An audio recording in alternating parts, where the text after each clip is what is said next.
सवाल है कि टिड्डी क्या है और इस्लाम में इसके खाने का क्या हुक्म है। टिड्डी भी अल्लाह सुब्हानहू व तआला की एक मखलूक है और उन मखलूक में से है जिसको अल्लाह सुब्हानहू व तआला ने हलाल किया है और तय्यब और पाकीज़ा रखा है। टिड्डी दल इसको इसलिए कहते हैं कि ये एक बड़ी तादाद के अंदर पूरे गोल की शक्ल में इकट्ठा होकर और जमा होकर एक साथ निकलती है और चलती हैं, तो वो दल बन जाता है। जिन लोगों ने देखा है और तजुर्बा किया है वो बताते हैं कि कई किलोमीटर तक ये आसमान में एक साथ जमा होकर इकट्ठा होकर के उड़ती हैं। और कभी ऐसा भी होता है कि अगर सूरज की रोशनी के सामने आ जाए पूरा गोल जो कई किलोमीटर की उसमें फैले रहते हैं, तो नीचे बिल्कुल छत्ता सा इनका बन जाता है और नीचे अंधेरा छा जाता है। अंदाज़ा किया जा सकता है कि कितनी बड़ी तादाद में, बिलियन और ट्रिलियन की तादाद में ये जमा होकर इकट्ठा होकर एक साथ निकलती हैं। बहरहाल अल्लाह सुब्हानहू व तआला की मखलूक है तो अल्लाह सुब्हानहू व तआला ने खुद इनके भी खाने का नज़म किया है। आम तौर से इनकी जो ग़िज़ा है वो हरियाली है। कभी ये किसी फसल पर, किसी खेती के ऊपर अगर बैठ जाएं तो उसको पूरा का पूरा कई किलोमीटर तक चट कर जाती हैं और ख़त्म कर जाती हैं। वैसे देखने में तो एक छोटा सा कीड़ा है, लेकिन अब इतनी बड़ी तादाद में होंगी तो पूरे दरख्त ये बिल्कुल साफ़ कर देती हैं और पूरी खेतियाँ और उन पर जो फल लगे हुए हैं उसको चट कर देती हैं, साफ़ कर देती हैं।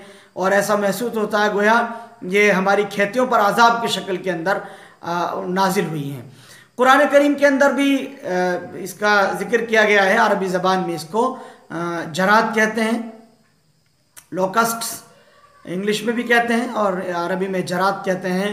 कि अल्लाह सुब्हानहू व तआला ने कुरान करीम के अंदर ये बात इरशाद फरमाई कि लोग जब अपनी कब्रों से निकलेंगे और ज़मीन के अंदर फैलेंगे तो उनके बारे में फरमाया कि अन्नहुम जरादुम मुंतशिर, कि वो गोया टिड्डियाँ हैं जो पूरी ज़मीन के ऊपर फैल गई हैं। इस तरह से वो निकलते हुए चलेंगे। और एक और जगह पर कुरान करीम में अल्लाह सुब्हानहू व तआला ने बनी इसराइल पर अज़ाब के ताल्लुक़ से जहाँ बात जिक्र फरमाई कि हमने उस पर आसमान से मूसलाधार बारिशें भी नाजिल की और उनके ऊपर हमने बंदर और खून के ज़रिए से उन पर अज़ाब भेजा और टिड्डी की शक्ल में, मेंढक और टिड्डी की शक्ल में अल्लाह सुब्हानहू व तआला ने उन पर अज़ाब भेज दिया कि उनकी खेतियाँ तबाह बर्बाद हो गईं।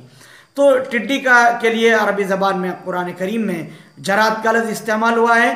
जराद अरबी में टिड्डी को कहते हैं और अहादीस के अंदर भी इसका जिक्र मिलता है। अल्लाह के नबी सल्लल्लाहु अलैहि वसल्लम ने ये बात इरशाद फरमाई, उहिल्लत लना मैततान अस्समक वल जराद, कि दो मुर्दार हमारे लिए हलाल रखे गए हैं, एक मछली और एक टिड्डी।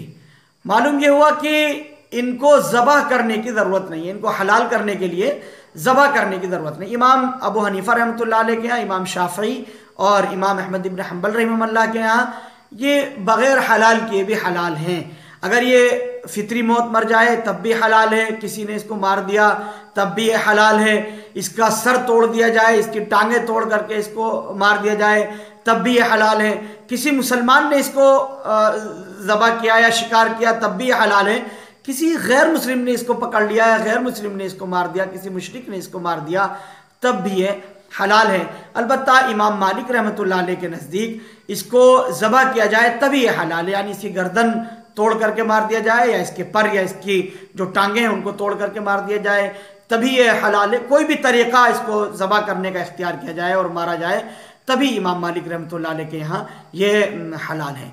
इमाम नववी रहमतुल्लाह अलैह ने मुस्लिम शरीफ की रिवायत की शरह में ये बात लिखी है कि ये अजमअल मुस्लिमूना अला हिल्लतिही, के तमाम मुसलमानों का इसके हलाल होने पर इजमा है। गोया तमाम उलमा के यहाँ आम तौर पर, आम फुक़हा के नज़दीक ये हलाल है, इसको खाना जायज़ है।